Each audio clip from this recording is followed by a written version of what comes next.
It was going on out there, man. It's your boy Biggs, man. I'm feeling real energetic this morning. Yes, I said this morning because I was tired of shit. I watched Elimination Chamber, then no, I didn't watch the Grammys, but I watched Elimination Chamber, and I'm gonna give my honest and unbiased opinion.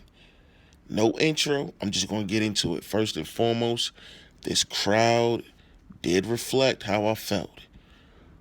Literally, like 65 to 70% of the show was a letdown. I'm just being honest. From the pre-show match, you know what? Let me just start from the beginning. Pre-show, we had Kurt Hawkins versus Mojo Rawley. I'm not using no notes. I'm just going to talk how I feel about what I seen, man. And Mojo won. Let's just move on, bro. Get to the main card. First match was Becky Lynch versus Mickey James. I actually was into this match. I mean, just for the fact that there was three women's matches. You know, WWE, we're not WWE fans supposedly. We're not used to seeing that many women's matches on a card, but the other brand that start with a T and end with an A, they did female only pay per view. So TNA was used to showcasing their whole roster of women, but with SmackDown they showcased basically all their women, even Carmella and James Worthless. But let's get back into the match. It was a good, solid. It was a solid opener.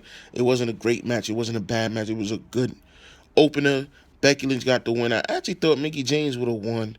And right now in pay per views, Mickey James is 0-2. She put over Oscar at Takeover San Antonio. Was it San Antonio? Yeah, Takeover San Antonio. And now she put over Becky Lynch. Um, I'm just hoping that they do some type of fatal four way or triple threat for the women's title. Put in a ladder match or something like. I just want them. I just want SmackDown to have the better matches because for some reason they do put on better matches at critical moments. Let's move on. We had. I'll just jump around on this pay per view. We had Dolph versus Kalisto and Apollo Crews. Well, it was actually Dolph versus Apollo Crews because when Little Rey Mysterio Jr., aka Kalisto, came out, Dolph Ziggler literally grabbed him and tried to throw him through the. He tried to throw him through the Elimination Chamber set, bro. Like, yo, Dolph got no chill. The thing that I don't like is that Dolph gets his revenge, but he always loses. And yeah, he dominated Apollo Crews. Then Kalisto came limping down to the ring, got the hot tag. I guess he wasn't hurt anymore. And he helped Apollo Crews get, if I'm not mistaken, his first pay per view main roster win. If I'm not mistaken, maybe his second. His first, he pinned Dolph Ziggler. And then after the match, Dolph Ziggler destroyed his ankle. Like JBL almost destroyed his ankle when he was coming out to the ring dancing and shucking and jiving and almost tore his Achilles a couple of weeks before. JBL need to slow it down. Slow down, bro. Let's move on, man. Let's get to the next women's match. Natalia versus Nikki Bella. I, I'm gonna be honest, man. This match went too damn long, bro. It went too long, bro. This match literally went 5 minutes over what it should have been.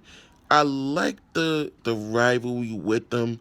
I'm mad that it didn't end. It ended in a double countout, which shows that WWE's undefeated once again in having someone in their hometown, home state, home city, and they don't win. So I guess we're gonna get the finale of Natalia and Nikki Bella in the next couple weeks. As I said in my SmackDown review, I think that they're gonna have a go home type of show before they really crank up the WrestleMania hype and get into full straight WrestleMania stories. But uh, it was a decent match. It went too long.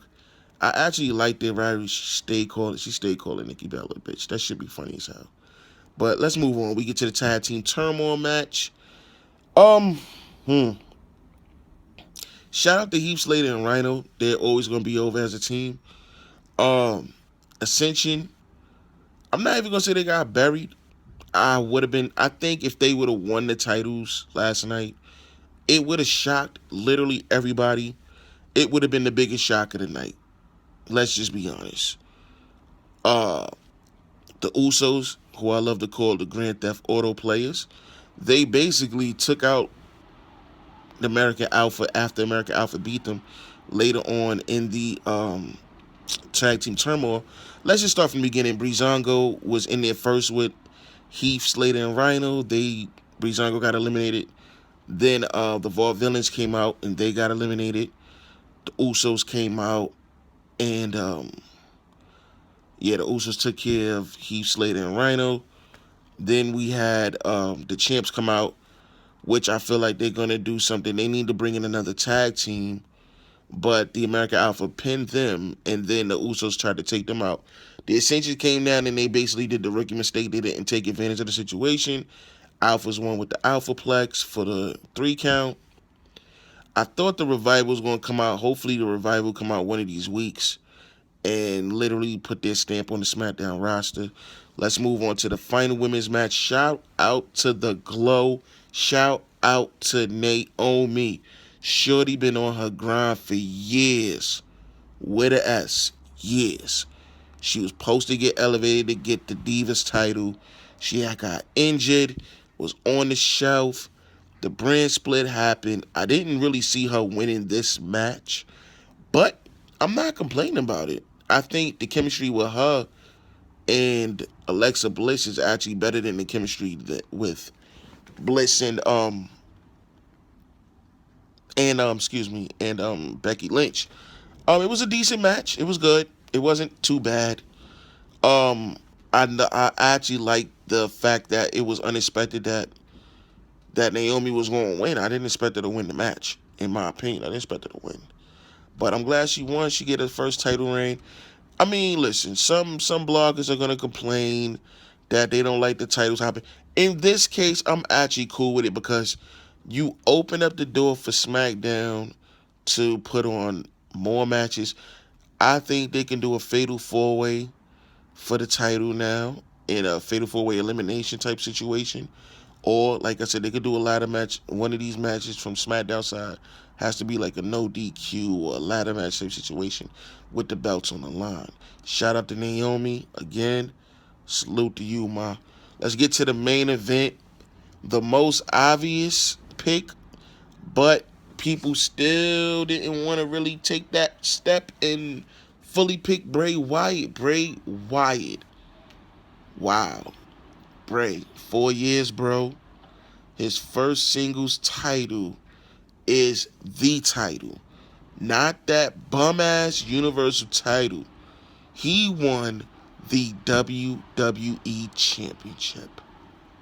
First and foremost, let's get to the structure. I actually like the new version of the Elimination Chamber where you raise the roof, you make it taller, you make it more of a traditional cage, but you make the top. You made everything taller. It looked like a cleaner situation. I wasn't too excited about the ground where they took the chain metal grade away. But by doing that, they was able to allow more stunts to happen, more falling off the cage type situations. But I think if they'd have kept the metal grade, it would have really made the cell a 10. So in the new look of the Hell in a Cell, Hell in a Cell, Jesus Christ, the new Elimination Chamber, I actually give it an 8.5. I actually like the improved version though. I'm not even gonna hold you. Let's start this off. Cena and Styles was first in the ring. This actually set the tone because they survived through most of the match. Out next was not Baron Corbin, Dean Ambrose. Dean came out, that's Chuck's favorite wrestler. I'm just playing, Chuck. I'm just playing. Don't send no shots on Twitter, bro. The match goes on and Baron Corbin comes out and Bray Wyatt comes out and it's literally everybody. By the time Miz was out of the cage, nobody was eliminated. This where shit got tricky, bro. Baron Corbin loses where he should have won when he hit the end of days. He hit the end of days on, I think, AJ, actually. No, Cena? AJ or Cena? No, he at the end of the days was Cena, actually. And he didn't go for the pin.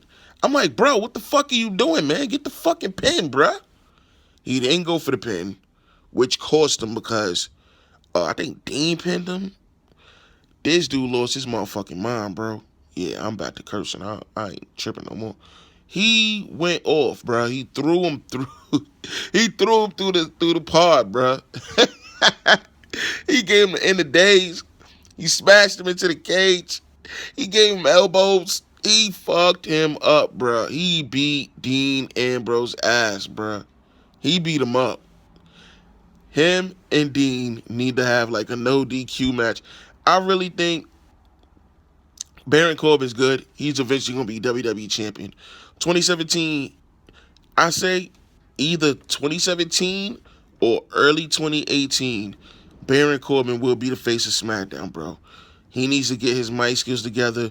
He needs to learn to pick up the pace in his matches. But son throw them hands, and he beat the shit out of Dean.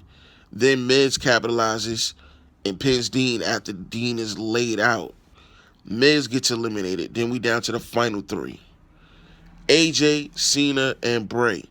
I can't even lie. I still was cautious about Bray winning because Cena was in the match. But the fact that Cena lost clean to Sister Abigail by Bray motherfucking Wyatt. Whoa. I was hyped, bro. I can't even hold you. Then we got down to what I think will be the main event of SummerSlam. AJ Styles, who will be effaced by the summertime. Bray Wyatt, hopefully will still have the title. Bray and AJ went out for about 5 to 7 minutes. I love the exchange of these dudes. I really feel like they can have one of the better rivalries of 2017 if given the opportunity. AJ went for the phenomenal elbow. He missed that. Bray caught him. Hit that Sister Abigail out of nowhere. You could tell Bray was literally overjoyed. Same thing with Naomi, actually. They were overjoyed. These were their first singles titles, and they're the leaders of their divisions. You know what I mean? Overall, I give this pay-per-view a 7.5. I think the undercard was so underwhelming that... excuse me. Shout out to Randy Orton and Luke Harper, too. I almost forgot about that match. That was the best match up until that point. Luke Harper, very underrated. I could see him invoking himself into that IC title picture. And I could see Baron Corbin versus Luke Harper. Just a thought, bro. Just a thought. But I give the whole pay-per-view 7.5. I just like SmackDown, but I just think the undercard was underwhelming. Once Luke Harper and Bray went at it, and Naomi won the title, and the Elimination Chamber got started, everything literally picked up. The tag team turmoil was Becky Lynch and Mickie James was a good opener. So, SmackDown, they do it again. Like, comment, subscribe. Like, comment, subscribe. We back tonight. I'm not watching Raw. My bro takes care of Raw. I'll be back Tuesday into Wednesday. We do, man. InternetSmarks. We are the horsemen of this shit, man. Bang. Make sure to follow us on Twitter at InternetSmarks1 for all news, rumors, and updates for everything WWE, as well as live tweets for all WWE programming.